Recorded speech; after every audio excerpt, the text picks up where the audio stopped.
Guys, কেমন আছো সবাই? আশা করছি সবাই ভালো আছে। তো তোমাদের জন্য একটা ছোট্ট মিনি ব্লগ নিয়ে চলে আসলাম।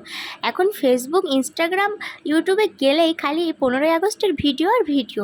তো ভাবলাম আমিও একটা ভিডিও করে নিই। সবাই যখন করছে এত 15ই আগস্টের ভিডিও, তাহলে আমি একটা করে নিই। তাই আমি সাজগোজ করে সোজা চলে আসলাম ছাদে ভিডিওর জন্য। কিন্তু প্রবলেম হচ্ছে আমার একটাও ভিডিও ভালো হচ্ছে না। সে যাই হোক, কিন্তু আমার আবার এদিকে পতাকাটা আনতেই ভুলে গেছি। পতাকাটা নিচেই ফেলে এসেছি। বরকে বলছে আমি কিনে এখন এরকম ভিডিও করব, তুমি পতাকাটা একটু এনে দাও। বর তো যেতেই চাইছে না একদম, আবার নিচে। তারপরে জোর করাতে আবার বর পতাকাটা নিয়ে আসলো। তারপরে রিলস বানালাম।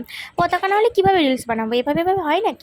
তারপরে অনেকক্ষণ ট্রাই করে একটা দুটো ভিডিও ভালো এসছে। একটা দুটো না, 2-3টে ভিডিও এরকম ভালো এসছে। 15 তারিখ তো এখনও আসেনি, তার আগেই আমরা ভিডিও বানিয়ে দেশ স্বাধীন করে নিচ্ছি।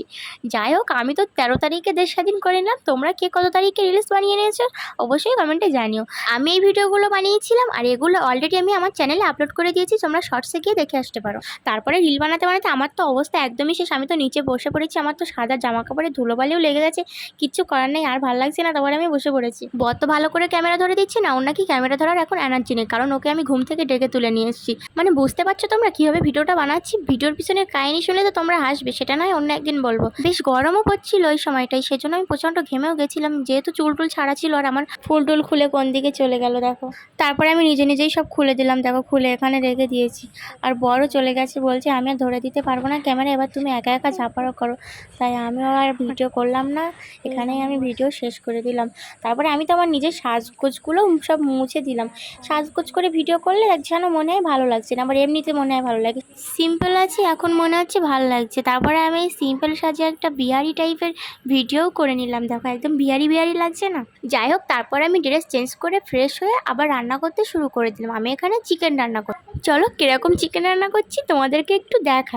কার কার মাটনের থেকে চিকেন ফেভারিট অবশ্যই কিন্তু কমেন্টে জানিও। আর চিকেনের আমার বিশেষ করে যেটা ফেভারিট তোমাদেরকে দেখা, লোক লজ্জার ভাই ফেভারিট জিনিসটার কথা বলতে পারি না। যাই হোক, আমি আজকে ভিডিওতে বলেই দিচ্ছি, আমার কিন্তু চিকেনের লেগ পিসগুলোই ফেভারিট লাগে। যেহেতু লেগ পিস দুটো করেই হয়, তাই ওই দুটো করেই আমার খেতে হয়। কী রে রুমা, তোর কোনটা ফেভারিট? আমারও তো চিকেন লেগ পিসটাই ফেভারিট আন্টি। ও আচ্ছা, তাই নাকি? পাশে আমার দিদির মেয়ে ছিল, তাই ওর কাছ থেকে শুনে ওর ভয়েসটাও শেয়ার করলাম।